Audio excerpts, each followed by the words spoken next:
नमस्कार दोस्तों, मैं रवि वैष्णव आप सभी लोगों का YouTube चैनल स्टडी पॉइंट में स्वागत करता हूं। मैं आज आपको सिखाऊंगा नॉट प्रॉफिट ऑर्गेनाइजेशन क्या होता है, किस तरीके के बुक्स रखते हैं, कौन कौन से मेन पॉइंट हम आज डिस्कस करेंगे।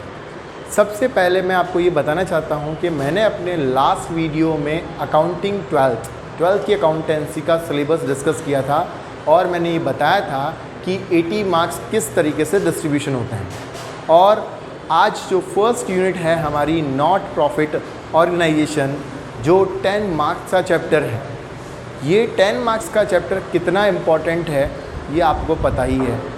सबसे पहले हम बताते हैं बिजनेस रियलिटी में 2 टाइप्स के होते हैं, एक कमर्शियल बिजनेस और दूसरा हमारा है नॉन कमर्शियल बिजनेस। कमर्शियल जो बिज़नेस होता है जिसका मेन मोटिव होता है अर्निंग अ प्रॉफिट, और सेकंड नंबर है हमारा नॉन कमर्शियल बिज़नेस जिसका मेन मोटिव प्रॉफिट कमाना नहीं होता है, ओनली फॉर सर्विस प्रोवाइड करवाना होता है। अब आप कहेंगे कि सर सर्विस कैसे प्रोवाइड की जाती है, तो पहले मैं आपको ये बताता हूँ कि नॉन कमर्शियल जो बिज़नेस होता है उसका एग्जाम्पल देके बताता हूँ।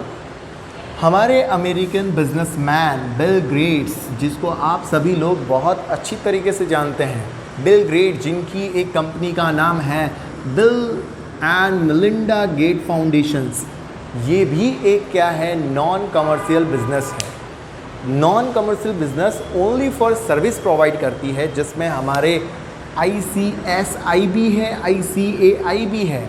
आप कहोगे सर ICAI क्या सर्विस प्रोवाइड करवाते हैं? बिल्कुल, मैं आपको इसका जवाब दूंगा, बिल्कुल ये सर्विस ही प्रोवाइड करवाते हैं। आप कहोगे कि सर ICAI ICSI हमसे फ़ीस बहुत लेती है, इनका तो प्रॉफिट तो होता ही होगा।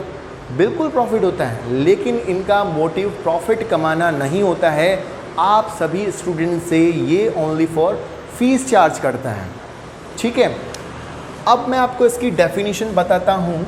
Such institutions whose main purpose is not to earn a profit, ये जो NPO यानी नॉन प्रॉफिट ऑर्गेनाइजेशन होती है, इनका मेन मोटिव हमारा अर्निंग प्रॉफिट नहीं होता है, but encourage literacy, socials, religious and physical tendency are called non commercial institutions. हमारे जो नॉन कमर्शियल इंस्टीट्यूशंस होते हैं वो हमारे एग्जाम्पल्स हैं, रिलीजियस हो सकता है, फिजिकल टेंडेंसी हो सकता है, ये सारे एग्जाम्पल हमारे नॉन कमर्शियल इंस्टीट्यूशन से रिलेटेड हैं।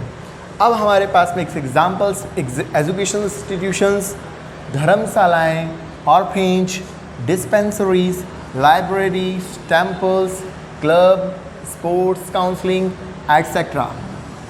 Such organizations do not trade any commodity like a trader but are engaged in public service। ये NPO यानी कि नॉन प्रॉफिट ऑर्गेनाइजेशन होती है, ये जनरली बाकी सारे बिजनेस की तरह ट्रेड नहीं करते हैं, ना ही यहाँ पे किसी कमोडिटी का सेल किया जाता है। यहाँ पे ओनली फॉर एंगेज होता है, पब्लिक सर्विस प्रोवाइड की जाती है, ठीक है मेरे दोस्तों। Next, NPO use a fund base accounting on grant received. ये जो अकाउंटिंग होती है, इसके अंदर जो अकाउंटिंग यूज़ की जाती है वो कौन सी अकाउंटिंग होती है? Base accounting, fund base accounting होती है।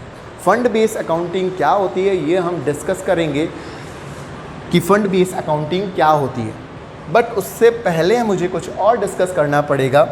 Non business entity keep their account of their transactions. हमारी नॉन बिजनेस एंटिटी होती है वो कुछ बुक्स में ट्रांजैक्शन को रिकॉर्ड करती है, वो भी कौन से मेथड से यूज़ करती है? कैश मेथड से यूज़ करती है।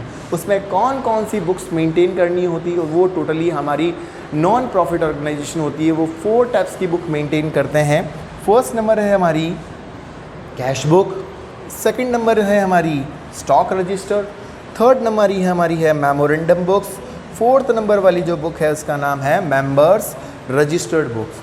अब आपको मैं पहले बताता हूँ कि ये कैश बुक क्या होती है। बाकी सारी जो कमर्शियल बिजनेस हो या नॉन कमर्शियल बिजनेस हो, दोनों के लिए बहुत इम्पॉर्टेंट है कैश बुक। कैश बुक रखना बहुत इम्पॉर्टेंट है। उसी तरीके से इसमें ट्रीटमेंट करेंगे हमारी नॉट प्रॉफिट ऑर्गेनाइजेशन का। सेकंड नंबर है हमारा स्टॉक रजिस्टर।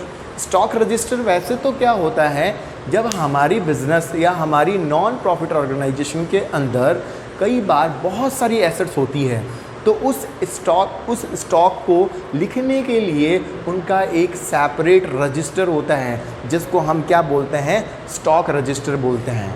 अब आप कहेंगे सर इसका कोई एग्जांपल बताओ, तो मैं आपको बताता हूँ। स्कूल की जो ब्रांचेस होती है उनका भी एक क्या रखा जाता है, स्टॉक रजिस्टर रखा जाता है। कितनी बेंचेस है, कितनी चेयर्स हैं, इससे वो क्या कर सकता है, फॉर द ईयर एंडिंग या फिर जब भी उसकी रिक्वायरमेंट हो तो वो वेरीफाई कर सकता है कि रियलिटी में मेरी स्टॉक में इतनी एसेट्स है या नहीं है। थर्ड नंबर बुक्स हैं मेमोरेंडम बुक्स। वैसे तो इसकी कोई रिक्वायरमेंट नहीं होती, पर कभी कभार इसके ट्रांजैक्शन रियलिटी में मेमोरेंडम बुक्स के बहुत कम होते हैं, ठीक है ना।